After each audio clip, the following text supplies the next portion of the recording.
mga port, ngayong araw tuturo ko lang sa inyo kung paano paganahin yung engine brake ng ating scooter. Meron kasi nagtanong sa atin, ito yung tanong niya mga port, yan lalagay ko dito, kung paano ba raw pabagalin yung ating motor pagka pababa.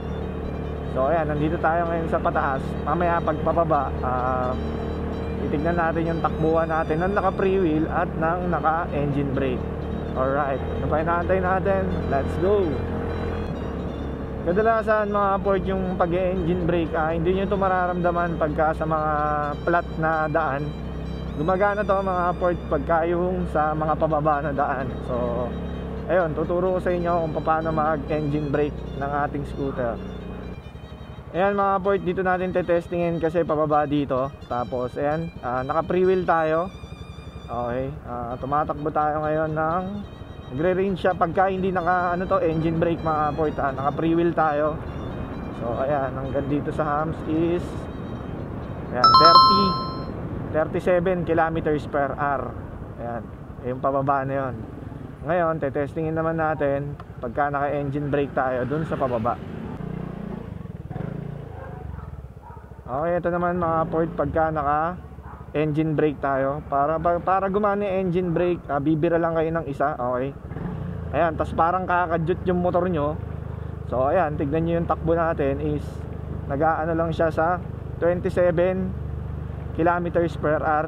Hindi siya nagte 37 kasi yung kanina 37, hanggang dito tayo sa hams is medyo matulin yun pagka pababa. So ayan, sa hams is nasa 20 lang tayo, 20 kilometers per hour.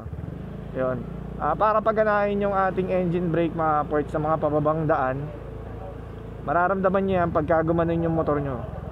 Pagka kumadyot ng isa, pagka bumira kayo nun mga port, dun gumagana yung engine brake natin. Baka kasi hindi nyo pa alam gamitin yung engine brake, kaya ito, sakto yung tanong ni sir.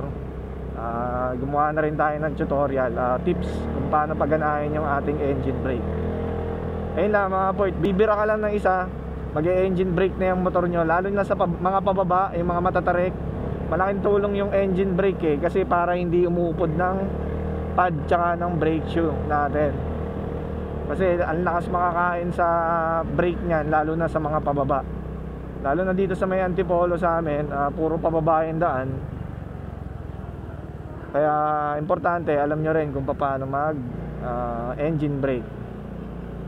Ayun lang mga port, maraming salamat sa panonood.